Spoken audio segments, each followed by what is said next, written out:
السلام علیکم ورحمۃ اللہ وبرکاتہ۔ موضوع تو ہمارا جو ہے وہ آج کا ہے دجال، لیکن اس کے اندر پچھلا جو موضوع ہمارا تھا وہ تعویذات کے اوپر، اس میں 999 یا 999 اس کے نقش کی بات کی تھی ہم نے۔ اچھا، اس کا کچھ حصہ میں یہاں پر بھی ذکر کرتا ہوا چلوں گا اس دجال کے پروگرام کے اندر، کیونکہ کچھ تعلق ہے اس کا، ہلکا سا ٹچ وہ بھی ہوگا اس کے اندر۔ تو جنہوں نے اگر وہ پروگرام نہیں دیکھا تو میں سمجھتا ہوں کہ وہ اگر وہ بھی دیکھ لیں تو یہ پروگرام اور اچھا کلیئر ہو جائے گا۔ دجال کے حوالے سے جو باتیں مشہور ہیں، جو رائج ہیں مسلمانوں کے اندر، وہ یہ ہے کہ مطلب ایک ایسا شخص جو قرب قیامت آئے گا، یعنی قیامت سے کے آنے سے پہلے اس کا نزول ہوگا یا ظہور ہوگا، جو بھی لے لیں، اور وہ آنے کے بعد جو ہے وہ کیا کرے گا، وہ ایک انتہائی طاقتور شخص ہوگا اور وہ دھوکہ دے گا لوگوں کو اور فتنہ پھیلائے گا، اور مطلب یعنی وہ ایسے معجزات دکھائے گا کہ لوگ دنگ رہ جائیں گے۔ آسمان سے بارش وہ برسائے گا اور مردے کو زندہ کر دے گا، پہلے کسی کو مار دے گا جان سے، اور پھر اس کو جب زندہ کرے گا، یعنی اس کے اندر ایک ایسی پاور ہوگی کہ وہ مردے کو زندہ بھی کر سکتا ہوگا، اور اس طرح وغیرہ وغیرہ بہت سارے قصوں سے مشہور ہیں۔ تو اس سے مجھے سروکار نہیں ہے۔ سب سے پہلے ہم یہ دیکھتے ہیں کہ یہ دجال کون ہے اور اس کی حقیقت کیا ہے۔ اچھا، اس کو پہلے میں سب سے پہلے قرآن کو دیکھتا ہوں کہ قرآن نے جو ہے قرب قیامت کے بارے میں کیا کہا ہے، کیونکہ موضوع ہمارا قرب قیامت سے ہی ہے۔ تو پہلے یہ سورہ نازعات نکال لیتے ہیں ہم۔ سورہ نازعات کی میں یہ پڑھ رہا ہوں 43 سے۔ یہاں اللہ تعالیٰ کہتا ہے یسألونک عن الساعۃ ایان مرساہا، کہ نبی یہ لوگ آپ سے سوال کرتے ہیں عن الساعۃ ایان مرساہا، یعنی اس ساعت کا، اس گھڑی کے بارے میں، یعنی قیامت کی گھڑی کے بارے میں، ایان مرساہا کہ وہ کب واقع ہوگی۔ اب اللہ تعالیٰ کہتا ہے فیما انت من ذکرہا، یعنی اللہ تعالیٰ نبی صلی اللہ علیہ وسلم کہہ رہا ہے فیما انت من ذکرہا، اس تذکرے سے آپ کا کیا لینا دینا ہے۔ الی ربک منتہاہا، اس کی انتہا جو ہے وہ اللہ کی طرف ہے، یعنی اللہ جانتا ہے کہ وہ کب آئے گی۔ انما انت منذر من یخشاہا، انما انت، بے شک آپ جو ہے منذر، ڈرانے والے ہیں، من یخشاہا، ان لوگوں کو جو اللہ سے ڈرتے ہیں، یعنی جو اللہ کے احکامات کا خوف رکھتے ہیں دلوں میں، ان کو آپ اس خوف کو جگا کے رکھنا، یہ آپ کا کام ہے۔ آپ کا کام نہیں ہے کہ آپ یہ بتاؤ کہ قرب قیامت کیا ہوگا۔ تو اس سے ثابت ہوتا ہے، یہ قرآن ہے میرے ہاتھ میں، اس سے ثابت ہوتا ہے اللہ تعالیٰ نے قرب قیامت کا کہیں کوئی ذکر نہیں کیا ہے اس طرح کہ اللہ کے نبی کو بتایا ہے کہ ایسا ہوگا ویسا ہوگا۔ ہاں، جہاں ہے وہاں جس طرح یاجوج ماجوج کا ہے، اس کے علاوہ کوئی موضوع میں سمجھتا ہوں کہ قرب قیامت سے ریلیٹڈ نہیں ہے۔ بلکہ ایک جگہ آپ نے دیکھا وہ قرآن میں دابۃ الارض کا ہے، وہاں بھی وَإِذَا وَقَعَ الْقَوْلُ کر کے لکھا ہوا ہے کہ جب وہ قول پورا ہوگا، یعنی قیامت کے بارے میں اس وقت کی بات ہو رہی ہے جب قیامت آئے گی، یعنی قیامت آنے سے پہلے اس کو کہتے ہیں، جیسے کہ ایک دور میں مطلب یعنی وہ ساری نشانیاں ہوں گی اور اس کے بعد پھر قیامت برپا ہوگی، ایسا کچھ نہیں ہے۔ تو بہرحال اس کا سلسلہ جو ہے دجال کا صرف یہیں تک نہیں ہے کہ یہ مسلمانوں کے اندر رائج ہے، ہم اس کو دیگر مذاہب سے بھی ٹیلی کریں گے کہ وہاں جو کانسیپٹ ہے، عموماً ہم یہ کہتے ہیں کہ فلانے نے ہم کو بگاڑ دیا، فلانے نے ہمارے اندر یہ چیز ڈال دی، جبکہ ایسا نہیں ہے، یہ خود لیتے ہیں، تمام چیزیں دوسروں سے خود ہی لیا ہوا ہے۔ اب وہ کہاں سے آئی ہے وہ میں آپ کو بتاتا ہوں۔ دیگر مذاہب کے اندر جو تصور ہے دجال کا، اس میں پہلے مسیحیت کے اندر لے لیتے ہیں۔ مسیحی مذہب کے اندر جو مکاشفہ کا جو چیپٹر ہے، اس کے اندر اینٹی کرائسٹ کا ذکر ہے۔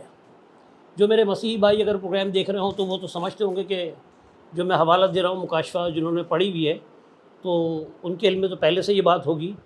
بہرحال اس میں بھی ایک کردار ایسا ہے جس کو اینٹی کرائسٹ کہتے ہیں۔ بہرحال اس کو جو انہوں نے کہا ہے، اس کو تو بیسٹ یعنی وحشی قسم کا کوئی جانور کہہ لیں، بلکہ آپ نے یہ WWE کی ریسلنگ اگر آپ نے کبھی دیکھی ہوگی تو اس میں بیسٹ کے نام سے کچھ ریسلر ہیں جس کو بیسٹ کہہ کے مخاطب کرتے ہیں۔ میرا خیال ہے کہ ابھی تو مجھے یاد نہیں آ رہا، وہ ایک پہلوان ہے جو بیسٹ کے نام سے مشہور ہے۔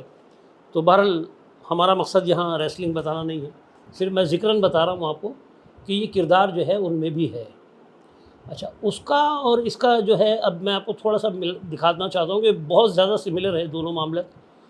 یہاں پر اس کی علامت یہ بتائی گئی ہے کہ اس کی نشانی جو ہے، اس کی علامت جو ہے، جیسے علم العدد کے حساب سے میں نے پچھلے پروگرام میں 666 بتایا تھا آپ کو، یہاں اس کی 999 بتایا تھا، یہاں اس کی علامت بتائی جاتی ہے 666، 3 دفعہ 6، 666، وہاں 999 تھا، اس کا سائن ہے 666۔ اچھا، وہ قرب قیامت آئے گا اور وہ جو ہے بڑا وحشی قسم کا ہوگا۔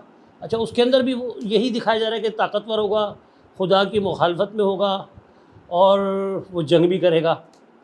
بالکل اسی طرح سے یہاں پر یہ چیز سملر آ رہی ہے کہ اب قرآن کے اندر تو کہیں یہ ذکر نہیں ملے گا آپ کو دجال کا، پورے قرآن میں آپ کو کوئی آیت نہیں ملے گی، نہ کوئی اشارتاً کہیں حوالہ ملتا ہو کہ دجال کے آنے کا کوئی ذکر ہو۔ بہرحال یہ بنایا ہوا یہ روایتوں سے ملتا ہے۔ اب آپ وہ روایتیں پڑھ لیں اور مکاشفہ پڑھ لیں، آپ کو لگے گا ایک ہی ہے۔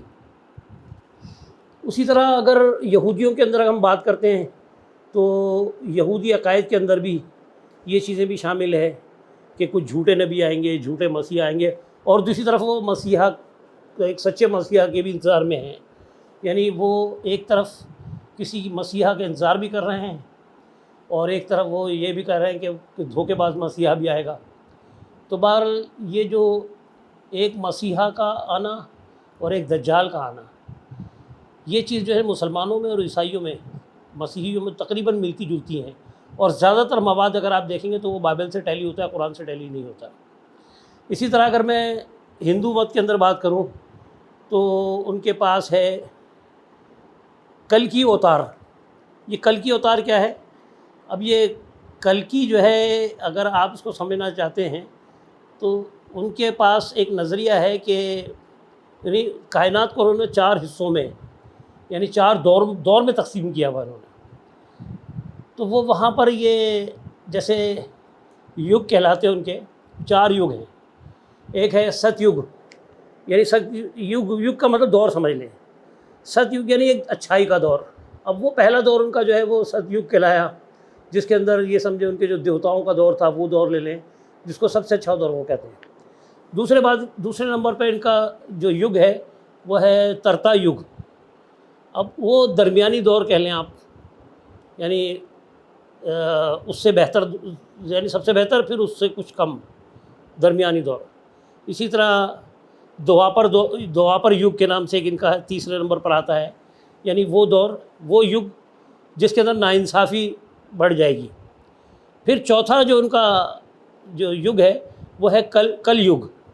یہ کل کی اوتار اسی سے ہے، کل یگ یعنی برائی کا دور۔ تو ان کے پاس ایک تصور ہے کہ وشنو جو ان کا مرکزی دیوتا ہے جس کی پوجا یہ لوگ کرتے ہیں، تو وہ وشنو کا اوتار جو ہے نا وہ آئے گا۔ اب یہ اوتار جو ہے یہ سنسکرت کا لفظ ہے، اوتار کا مطلب اترنا، یعنی مجسم اترنا، تو یعنی وہ انسانوں میں اترے گا، انسانوں کی طرح ہوگا، انسانوں میں رہے گا، اور رہنے کے بعد جو ہے وہ برائی کے خلاف لڑے گا۔ برائی یعنی یہاں پر وہ ایک اس کا کردار ایک مسیحا کا ہے، یعنی سچا مسیحا۔ برائی کا مسیحا بھی کوئی آئے گا وہ اس سے لڑے گا۔ تو یعنی یہ تینوں جگہ آپ کو سملر نظر آ رہی ہوگی، بلکہ دیکھا جائے تو چوتھی جگہ یہ ہندو مت سے بھی آپ کو ملتا ہوا نظر آ رہا ہوگا۔ یعنی ایک طرف مسلمانوں کا میں نے آپ کو بتایا، پھر میں نے آپ کو عیسائی مذہب کے اندر بتایا، پھر یہودیوں کا بتایا، اور پھر یہ عیسائی مذہب میں۔ تو اب یہ جو چیزیں چلی آ رہی ہیں کچھ اس میں سملرٹی ہے، مطلب یعنی کہیں پر بھی واضح طور پہ دجال کا لفظ نہیں ہے، لیکن دجال کا مطلب ہوتا ہے دجل، یعنی دھوکہ دینے والا، فتنہ پھیلانے والا، دجل والا۔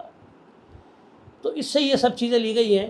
اب چاہے وہ ہندوؤں میں ہو یا مسیحیوں کے اندر ہو یا یہودی مذہب کے اندر ہو، یہ سب ایک تصور ہے اس کا، جبکہ قرآن میں ایسا کچھ نہیں لکھا ہوا، کیونکہ ہم زیادہ تر قرآن سے پروگرام کر رہے ہوتے ہیں، تو بہت سارے موضوع ایسے ہیں جو اسلام میں ہیں تو صحیح، لیکن قرآن سے ان کا کوئی لینا دینا نہیں ہے، کوئی ذکر نہیں ہے اس کا، یعنی غیر قرآنی موضوع ہوتے ہیں وہ۔ لیکن کیونکہ وہ رائج ہو چکے ہیں اور اس حد تک اس کا پرچار کیا جاتا ہے کہ علماء حضرات بھی آن اسکرین آپ کو بتا رہے ہوتے ہیں، یا مسجدوں میں آپ نے دیکھا ہوگا اکثر بیانات کے اندر وہ اپنا ذکر کر رہے ہوتے ہیں، تو اس لیے میں نے یہ بہتر سمجھا کہ غیر قرآنی ہے تو اس کو بھی سامنے رکھا جائے۔ اچھا، اب جہاں تک دجال کی بات ہے، اگر آپ موازنہ کر کے دیکھیں گے تو آپ کو پتہ یہ چلے گا کہ یہ سب چیزیں ایک دوسرے جگہ سے، مطلب یہاں سے اٹھ کے وہاں چلی گئی، وہاں سے اٹھ کے وہاں چلی گئی۔ اب اسی طرح سے 666 جو ہے یہاں پر جو کہا جاتا ہے، وہاں میں نے آپ کو 999 کا بتایا تھا۔ اگر 666 کو الٹ کر دیا جائے تو وہ بھی 999 ہی بن جائے گا۔ پھر علم الاعداد کے حساب سے میں نے آپ کو بتایا تھا کہ وہاں پر جو ہے 6 اور 6 6 9 9 9 3 دفعہ لکھیں، تو چاہے ادھر سے دیکھیں یا ادھر سے دیکھیں، آپ اس کا جب ٹوٹل کرتے ہیں تو 27 بنتا ہے۔ پھر جب 27 کو جوڑتے ہیں تو 7 اور 2 9 بن جاتا ہے۔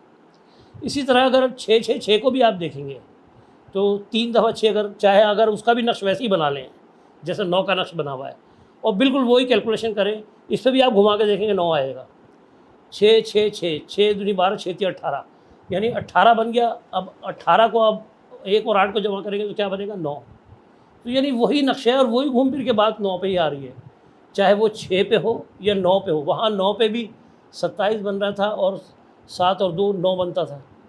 تو یعنی علم الاعداد کے حساب سے وہی فگر آ رہی ہے جس کے بارے میں پچھلے پروگرام میں نے آپ کو بتایا تھا کہ یہ جو پیچھے سے جو چلا آ رہا ہے قبل از مسیح 500 سال پہلے سے، عیسیٰ علیہ السلام کے 500 سال پہلے سے جو عقائد چلے آ رہے تھے، جو دیوتاؤں کے ماننے والے تھے، اور 9 دیویاں تھیں، وہ 9 دیویوں سے یہ ساری بات چلی تھی، اور یہاں پر چل رہا ہے 6۔ یہاں اور زیادہ آپ کو مکاشفہ میں اور کھل کے بیان آیا ہے کہ اس میں تو وہ جو کردار کے ساتھ ساتھ اس کا نمبر بھی بتا دیا ہے، اور اس کا بھی علم الاعداد کے حساب سے نکالیں گے تو وہی 9 بنے گا۔ تو یہ 9 کا دھوکہ ہے اصل میں، اور یہ 9 کیا تھا؟ 9 دیویاں تھیں ان کی جن کی پوجا ہوتی تھی۔ پھر میں نے آپ کو بتایا تھا ہندو مت کے اندر جو ہے وہ ایک ہی کے اندر 9 روپ آ گئے تھے، ٹھیک ہے، تو 9 روپ کی پوجا۔ پھر میں نے آپ کو مسلمانوں کا بتایا تھا کہ وہاں حضرت فاطمہ کو انہوں نے مطلب یعنی وہ 9 سے مخاطب کر کے، ان کا عدد 9 بن رہا تھا، ان سے مخاطب کر کے اور پھر ان کے ذریعے وہ تعویذ کی وہ کا پرچار کرنا۔ تو نعوذ باللہ یعنی ان کو وہی دیوی والا کانسیپٹ بنتا ہے، اور یہاں بھی 6 6 6 ہے۔ تو اصل میں دجل یہی ہے، یہی دجال ہے، یعنی دھوکہ دینا۔ تو ایک دوسرے کو دھوکہ دینا، اگر دجال کا مطلب دھوکے باز ہے، فریبی ہے، تو یہ سارے کام تو سب جگہ ہو رہی ہے، اور یہ سب تو یعنی یہ دجل آج بھی ہو رہا ہے۔ یہ 9 کا نقش کیا ہے؟ یہ بھی ایک دھوکہ ہی تو ہے کہ لوگوں کو بے وقوف بنانا۔ اب وہ 9 کیا تھا؟ اگر چاہے یہ 6 6 6 کو ملائیں تو اس میں بھی 9، یعنی وہ 9 خواہشات ہیں انسان کی، جو اگر انسان کے پاس وہ خواہشات پوری ہو جائے تو وہ کامیاب کہلائے گا دنیا کے حساب سے، یعنی اس کے اندر اس کو مال و دولت بھی مل جائے گی، اور وہ طاقتور بھی ہوگا، اور وہ خوبصورت بھی ہوگا، اور اچھی جگہ شادی ہو جائے گی۔ یعنی جتنے میں نے پچھلے پروگرام میں بتایا وہ 9 کے 9 اگر خواہشات پوری ہو جاتی ہیں انسان کی تو باقی کچھ آپ کو ضرورت نہیں رہتی۔ تو وہ تعویذ بھی انہی چیزوں کا تھا، یعنی وہ وہاں سے اب چاہے وہ مسلمانوں کی طرف سے ہو، یہودی کی طرف سے ہو، ہندو کی طرف سے ہو، یا عیسائی کی طرف سے ہو، مطلب یہ ایک ہی چیز ہے۔ اب یہ دجل اس سے بڑا کوئی دجال ہو سکتا ہے؟ اب ہوتا کیا ہے کہ اگر ہم یہ دیکھیں کہ دجل کی بات، اگر یہ کہتے ہیں کل یوگ یعنی برائی کا دور، تو برائی کا دور یا دجل کا دور کہہ لو، فتنے کا دور کہہ لو، یہ دور تو ہر دور میں رہا ہے۔ کیا اللہ کے نبی کے زمانے میں وہ زندہ نہیں دفناتے تھے عورتوں کو، بچیوں کو زندہ دفناتے تھے جب وہ پیدا ہوتی تھی؟ ایسا تو آج نہیں ہوتا، اتنا ظلم ہوتا رہا، تو فتنہ وہ نہیں تھا کیا؟ تو فتنہ آپ کو ہر دور میں ملے گا، اچھائی اور برائی یہ ہر دور میں آپ کو ملے گی۔ اور اسی طرح سے اگر میں کہوں کہ شیطان تو آپ کے ساتھ ہے لگا ہوا، تو جب تک شیطان ہے تو شیطان سے بڑا کوئی فتنہ ہے کیا؟ تو فتنہ تو ہم سے ہی پھیلتا ہے، ہمیں کسی دجال کی ضرورت نہیں ہے۔ اگر خود ہم دھوکے باز بن جائیں تو یہ دجال تو پھیل رہے ہیں۔ اب کسی کے انتظار، یہ صرف انتظار میں ایک لگے ہوئے ہیں سب، کسی نے آنا وانا نہیں ہے۔ یہ بس صرف جو ہے وہ ٹرک کی بتی کے پیچھے لگایا ہوا ہے کہ بس وہ دیکھو جی اس کے پیچھے پیچھے بھاگتے رہو۔ تو یہ انتظار کیسا انتظار ہے؟ اگر میں کہتا ہوں کہ اس دور کے اندر اچھائی نہیں ہے کیا؟ اللہ نے 2 چیزیں آپ کو دی ہوئی ہیں ہمیشہ کے لیے کہ چاہے اچھا عمل کرو یا برا عمل کرو۔ تو اچھا عمل تو آپ ابھی بھی اچھے عمل بھی ہو رہے ہیں اور برے عمل بھی ہو رہے ہیں، اور پہلے بھی ہوتا رہا۔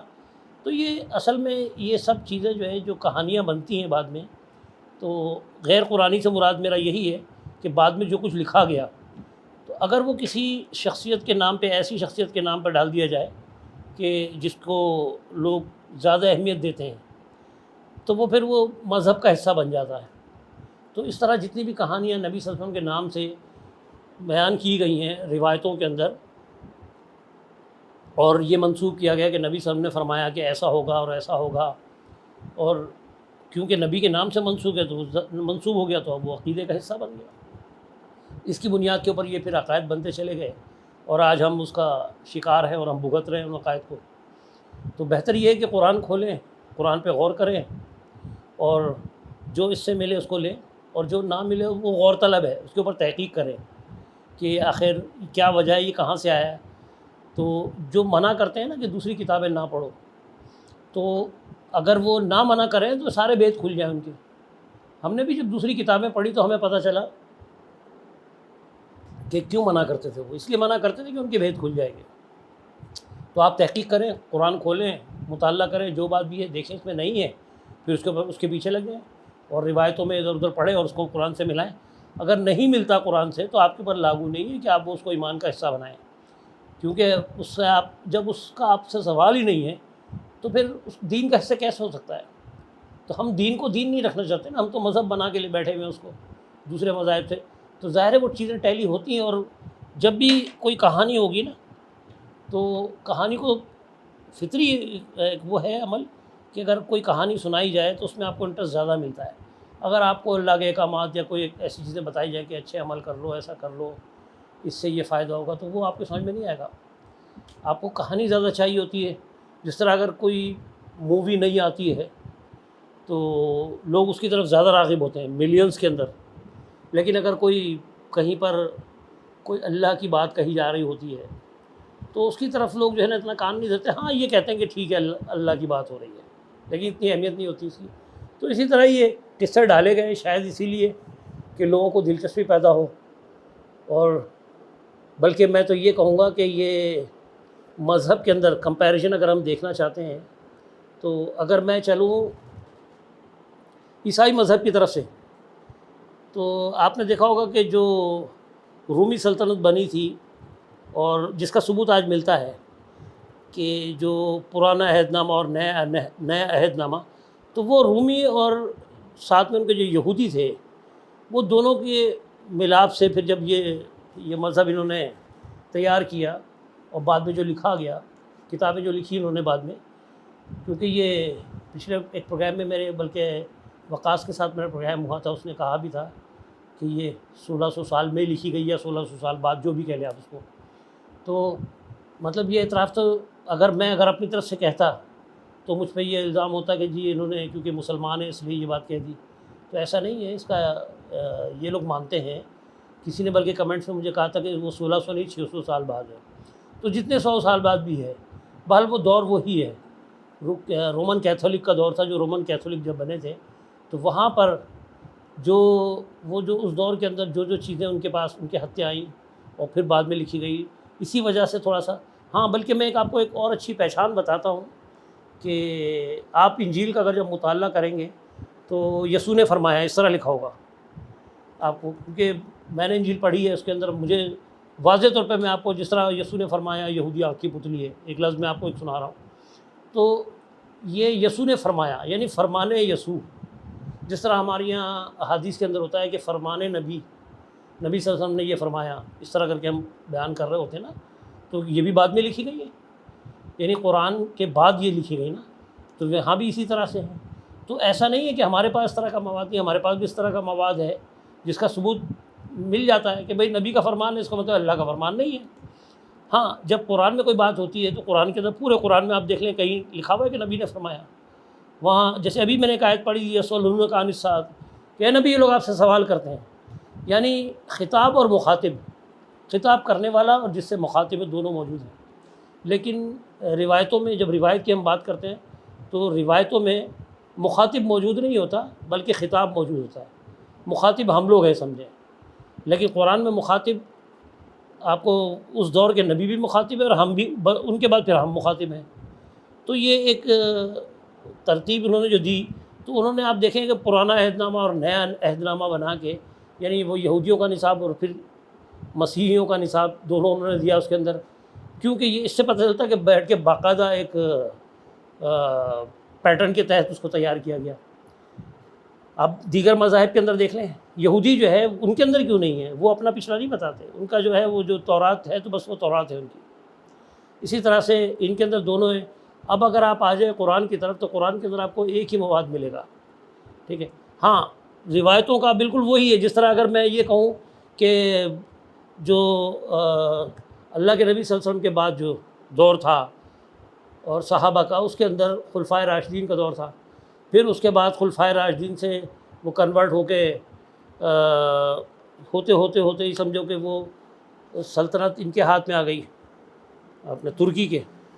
اس سے پہلے بنو امیہ تھی، پھر بنو امیہ کے بعد بنو عباس، پھر سلجوقوں کے ہاتھ میں آئی، پھر اس طرح ترکی کے ہاتھ میں آ گئی. اور یہ سلطنت جو بنی خلافت عثمانیہ. تو اس دور کے اندر اگر آپ دیکھیں تو وہ جو سلطنت تھی ان کی ایک بڑی ٹیریٹری تھی. تو اس کے اندر عرب کی حجاز کی زمین بھی ان کے اس میں آتی تھی ٹیریٹری میں. اور جو مسلمان ریاستیں تھیں وہ تقریباً سب ان کے، ایون انڈیا پاکستان، یہ پاکستان انڈیا جب تو ایک ہی تھا، تو یہ ہو گئی افغانستان ہو گئی، سب جگہ پر ان کا غلبہ تھا. اور وہ لوگ جو تھے وہ صوفیت کے زیادہ قائل تھے. اور آج بھی اگر آپ دیکھیں گے تو آپ کو اندازہ ہوگا کہ ان کے کلچر کے تو صوفیت کا زیادہ وہ ہے پرچار. اور صوفیت کو اگر میں ایک پروگرام شاید اس میں کر چکا ہوں، پہلے بھی اس بارے میں کچھ بتا چکا ہوں. صوفیہ کا آپ جو بھی آپ اٹھا کے دیکھیں گے اور ہندوازم کو اٹھا کے اگر آپ دیکھیں گے تو بہت سملر لگے گا. تو اسی طرح سے اگر رومن کیتھولک کی جو اگر میں بات کر رہا تھا، اگر اسلام کی مسلمانوں کی بات کروں تو یہاں پر کچھ وہاں سے بھی ہندوؤں سے ہم لوگ بہت زیادہ قریب رہے. اور اس دور کے اندر کچھ چیزیں جو ہے وہ لکھی گئی، اور پھر وہ بزرگان دین کے نام سے جو سلسلہ آگے چلا. تو وہ اگر آپ اٹھا کے دیکھیں تو یہ دجل کا دور تو ہر دور میں ہے. یہ میں تو کہتا ہوں کہ کیا دجل کا وہ دور نہیں تھا جس ٹائم خلافت راشدہ جب ٹوٹی تھی، تو اس سے بڑا دجل کون سا ہوگا کہ 80,000 مسلمان مرنے والے اور مارنے والے دونوں مسلمان تھے. تو میں تو کہتا ہوں یہ وہ بہت بڑا دجال کا دور تھا، بہت بڑا فتنہ تھا وہ بھی. تو اس طرح کی باتیں جو ہے نا، یہ انتظار کرنا کسی کا، تو بہتر یہ قرآن پڑھیں اور کسی کا انتظار کرنے کی ضرورت نہیں ہے. اپنے عملوں کو صحیح رکھیں، اور جو آپ کریں اس بات پہ ہمارا ایمان ہونا چاہیے جو قرآن نے کہا ہے کہ جو آپ کرو گے لہا ما کسبت وعلیہا ما اکتسبت، as you sow so shall you reap, جیسی کرنی ویسی بھرنی. یعنی اس کے علاوہ اور کچھ نہیں ہے. چلیں اپنا خیال رکھیں. السلام علیکم ورحمۃ اللہ وبرکاتہ.